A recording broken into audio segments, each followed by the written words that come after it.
नमस्कार मित्रांनो, मी संदीप एरंडे।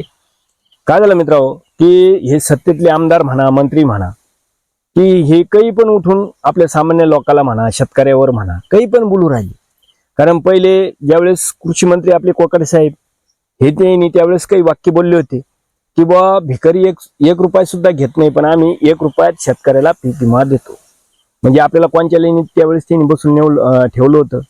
परत दुसऱ्या वेळेस काय झालं की अतिवृष्टी झाली, कुठं गारपीट झाली होती, त्यावेळेस पंचनामे म्हणजे हे पाणी करायला गेलते आपले कोकाटे साहेब आहे की नाही, मंत्री महोदय पाणी करायला गेलते। आणि त्यावेळेस शेतकऱ्यांनी त्यांना विचारलं बुवा तुम्ही पंचनामे कधी करणार, तर त्यावेळेस त्यांनी काय वाक्य बोलले होते की बुवा काय ढेकळाची पंचनामे करायचे का। म्हणजे असे विधान बोल राहिले मित्रांनो। आणि आता हे सगळं झालं, आता हेच परत माजी मंत्री होते ते आता सध्या रनिंग आमदार आहे, सत्तेतलेच आहे, म्हणजे लोणीकर साहेब। आता हे बबनराव लोणीकर साहेबांना तर फार सगळेच हेच करून टाकलं मित्रांनो।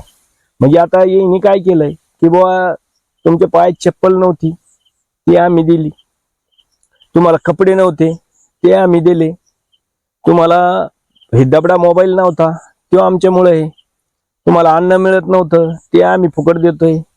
परत दुसरी गोष्ट, तुम्हाला लाडकी बहिणीचे पैसे आम्ही देतोय, परत पीएम मोदीचे जे आपल्याला 6,000 रुपये येतात हे आम्ही देतोय।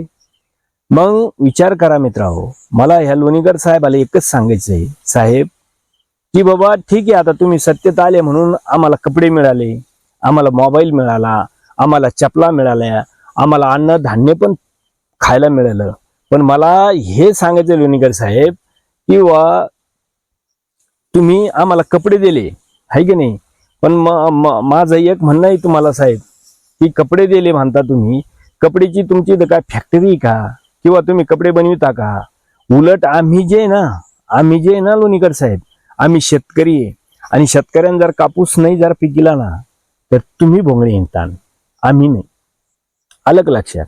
आणि दुसरी गोष्ट, तुम्ही अन्नधान्याचं जे सांगता ना आम्हाला फुकट देतो आम्ही, तर ते अन्नधान्य बनायची पण फॅक्टरी तुमची पशी नाही, ते अन्नधान्य जे बनवतो ना ते पण आम्हीच आहे।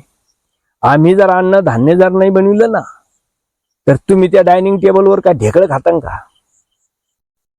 म्हणून काही बोलताना जरा विचार करून बोला जा, बोलायच्या आधी विचार करा जा, नंतर बोला जा आपण काय बोल राहिलोय।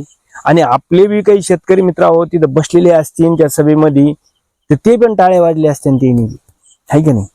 आपल्याला तर स्वाभिमान नावाची चीजच राहिली नाही, अशा काही गोष्टी झालेल्या आहेत। पण हे एक दुसरी गोष्ट, परत लाडकी बहीण हे म्हणता बाबा आम्ही 1,500 रुपये त्या लाडक्या बहिणीला महिन्याला देतोय, म्हणजे तुम्ही आमच्यावर उपकार केलाय असंच त्यांचा समज आहे मित्रांनो। पण मला सांगायचं लोणीकर साहेब, कोणती बहीण तुमच्या दारात आली होतो का आम्हाला 1,500 रुपये महिना द्या किंवा लाडकी बहीण योजना चालू करा म्हणून, का लाडकी बहीण योजना चालू करा म्हणून किती महिलांना मोर्चे काढले होते का उपोषणाला बसले होते।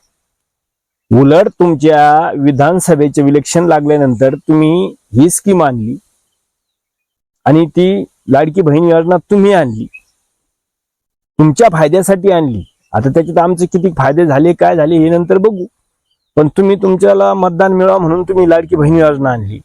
आणि परत सांगतात आम्हाला वरून की तुम्ही आम्ही लाडकी बहिणीला 1,500 रुपये देतो, ते आमच्यासाठी नाही, तुम्ही तुमच्या फायद्यासाठी आणली। आता दुसरी गोष्ट, तुम्ही 6,000ची गोष्ट काढली, कोणता शेतकरी मोदी साहेब दारात गेला होता का आम्हाला 6,000 रुपये द्या म्हणून। हे पण तुम्ही तुमच्या लोकसभेच्या इलेक्शनच्या आधी ही योजना आणली का, आता तुम्हाला निवडून यायसाठी, परत सरकार तुमचं बसावं म्हणून, आणि परत आमच्यावर उपकाराची भाषा बोलतात। बोलताना काही जरा विचार करून बोला।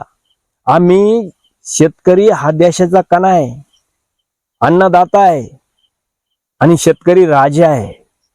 कधी जरा आम्ही डोक्यात घेतलं ना लोणीकर साहेब, तर तुमच्यासारखे जे ना असे वक्तव्य करतात ना, तरी तुम्हीच विचार करायला पाहिजे की आमच्या जीवावर, एक सामान्य लोकांच्या जीवावर तुम्ही 7 पिढ्या बसून खाताना एवढं कमीलेलं आहे। आणि ह्यावेळेस ना मित्रांनो, जो पण कोणत्याही पक्षाचा असू, आमदार असू, खासदार असू, मंत्री असू, जो पण शेतकऱ्याच्या विरोधात बोलल, जो शेतकऱ्याला नावं ठेवल, त्याला त्याच्या टायमाला, कारण उलट आपण यांच्याकडे भीक नाही मागत, हे दर 5 वर्षाला आपल्या दारात भीक मागायला येतात, हे ध्यानात ठेवा। आणि ह्या त्यावेळेस हे असे लोक कंप्लीट ध्यानात ठेवून की यांना यांची जागा दाखवल्याशिवाय आपण राहायचं नाही मित्रांनो। कारण यांची जागा यांना दाखवाच लागणार आहे. ज्यावेळेस यांनी काही जर दिलं आपल्याला तरी यांना त्यावेळेस मतदान नाही करायचं. कारण हे जर असे वक्तव्य करतात आपल्याला स्वाभिमान नाही असं समजतात ते. म्हणजे लई त्याला काय म्हणू आपण, माज आला, सत्याचा माज आला ह्या लोकांना. हे अशा भानगडी मित्रांनो.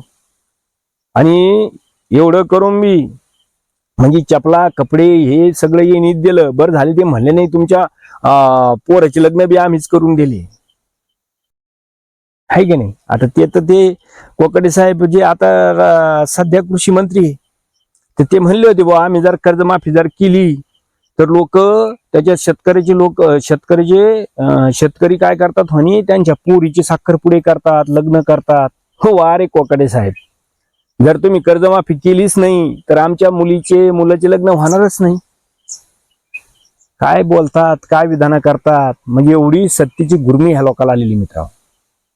म्हणून आता विचार करायचा वेळ आला, असे जे बी लोक आपल्या विरोधात बोलतील, जे बी लोक आपल्याला नाव ठेवतील, अशा लोकांना ज्या टायमाला ते आपल्या दारात भीक मागायला येतात ना, त्या टायमाला त्यांना भीक नाही घालायची, त्यांना त्यांची जागा दाखायची. आता हेच करावं लागणार आहे मित्रांनो. तेव्हा यांना समजन का शेतकरी काय आहे, आणि तेव्हा यांना कळन की शेतकरी राजा आहे, भिकारी नाही. तुमच्यासारखा शेतकरी भिकारी नाही आहे, तो राजा आहे. हे त्यांना आपल्याला दाखवून द्यावं लागणार आहे मित्रांनो. चला मित्रांनो, व्हिडिओ आवडल्यास व्हिडिओला सबस्क्राईबर करा, लाईक करा, आणि व्हिडिओ एवढा शेअर करा मित्रांनो की लोणीकर साहेबापर्यंत पोहोचला पाहिजे. चला, जय जवान, जय किसान, जय महाराष्ट्र.